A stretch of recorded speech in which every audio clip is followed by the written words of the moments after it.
আসসালামু আলাইকুম রহমতুল্লাহি ওবরাকাতু। আশা করি সকলে ভালো আছেন। তো আজকে আমরা কথা বলব যারা ভুল ক্রমে রিচার্জ করে ফেলেন, বিকাশ থেকে হোক বা নগদ থেকে হোক। অনেকে ভুল করে রিচার্জ করে ফেলেন বিভিন্ন কারণে বা নিজেই ভুল করে রিচার্জ করে ফেলেন। অনেকে টাকা পাঠাতে গিয়ে ভুল করে আপনাকে রিচার্জ করে ফেলে। এরকমও হতে পারে। তো আপনার ভুল করা যে রিচার্জ করা যে টাকাটা, এই ব্যালেন্সটা আপনারা কিভাবে আপনার সেল করে দিবেন বা ওই টাকাটা আবার বিকাশে নতুন করে ফেরত নিবেন, বিকাশ বা নগদে। তো আপনারা চাইলে নিকটস্থ কোনো দোকানদারের কাছে ব্যালেন্সটা সেল করে দিতে পারেন, অথবা আপনারা চাইলে আমাদের কাছেও সেল করে দিতে পারেন। তো আমাদের ঠিকানা হচ্ছে চরবলাশিয়া, সদরপুর, ফরিদপুর। তো প্রয়োজনে আপনারা আমাদের দোকানে চলে আসতে পারেন। আমাদের দোকানের ঠিকানা প্রয়োজনে আমাদের ভিজিটিং কার্ড অথবা আমাদের দোকানের ব্যানার, আ সেটা স্ক্রিনশট মানে ছবি তুলে পাঠানো যাবে আপনাকে।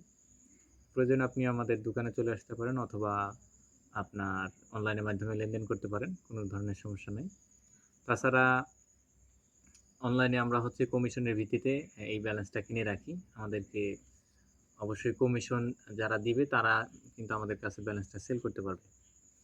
কারণ এই ব্যালেন্সটা কিন্তু আমরা ধরে রাখি, কিনে রাখি, যদি কোনো কাস্টমার আ ব্যালেন্স চায় তখন আমরা যদি দিতে পারি ওটা সেল হয় আরকি। তো যারা এটা আমাদের কাছে সেল করতে চান অবশ্যই আমাদের WhatsApp নাম্বারে যোগাযোগ করবেন। এটা হচ্ছে আমাদের WhatsApp নাম্বার। এই WhatsApp নাম্বারটাতে আপনারা নক করবেন, এসএমএস করবেন। তো আশা করি আম ইনশাআল্লাহ মেসেজে রিপ্লাই দেওয়ার চেষ্টা করব আরকি। আর যারা আমাদের চ্যানেলটা এখনো সাবস্ক্রাইব করেন নাই, এই ভিডিও থেকে যদি আপনি উপকৃত হয়ে থাকেন অবশ্যই আমাদের চ্যানেলটি সাবস্ক্রাইব করবেন এবং অনলাইনে লেনদেনের ক্ষেত্রে সবাই সতর্ক থাকবেন। যদি বিশ্বস্ত মনে না হয় লেনদেন এড়িয়ে যাবেন। আর যদি বিশ্বস্ত মনে হয় অবশ্যই লেনদেন করবেন, সমস্যা নেই।